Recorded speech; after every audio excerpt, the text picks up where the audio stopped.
प्रिय भक्तों, फागुन मास शुक्ल पक्ष की आमल की एकादशी का महात्म सुनिए।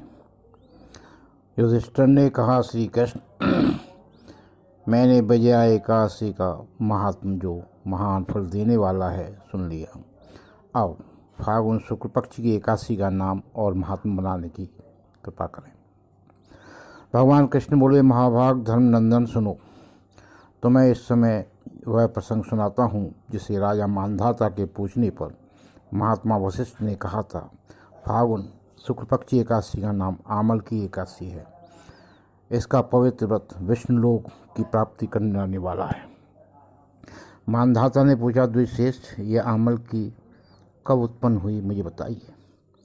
वशिष्ठ जी ने कहा, महाभाग सुनो, पृथ्वी पर आमल की उत्पत्ति किस प्रकार हुई ये बताता हूँ। आमल की महान वृक्ष है जो सब पापों का नाश करने वाला है। भगवान विष्णु के थूकने पर उनके मुख से चंद्रमा के समान कांतिमान एक बिंदु प्रकट हुआ। वह बिंदु पृथ्वी पर गिरा। उसी से आमल की का महान वृक्ष उत्पन्न हुआ। यह सभी वृक्षों का आदिभूत कहलाता है। इसी समय समस्त प्रजा की सृष्टि करने के लिए भगवान ने ब्रह्मा जी को उत्पन्न किया।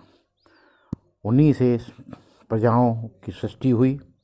देवता, दानव, गंधर्व, यक्ष, राक्षस, नाग व निर्मल अंतःकरण महर्षियों को ब्रह्मा जी ने जन्म दिया। उनमें से देवता और ऋषि उस स्थान पर आए जहाँ विष्णु प्रिया आमल की का वृक्ष महाभाग। उसे देखकर देवताओं को बड़ा विस्मय हुआ।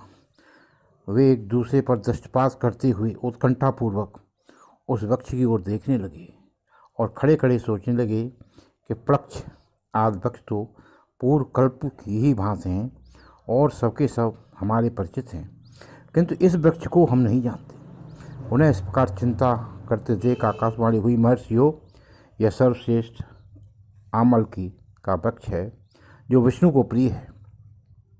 इसके स्मरण मात्र से गोदान का फल मिलता है। स्पर्श करने से इससे दूना और फल भक्षण करने से दुगुना पुण्य प्राप्त होता है। इसलिए सदा प्रयत्नपूर्वक आमल जी का सेवन करना चाहिए। यह सब पापों को हरने वाला वैष्णव वृक्ष बतलाया है।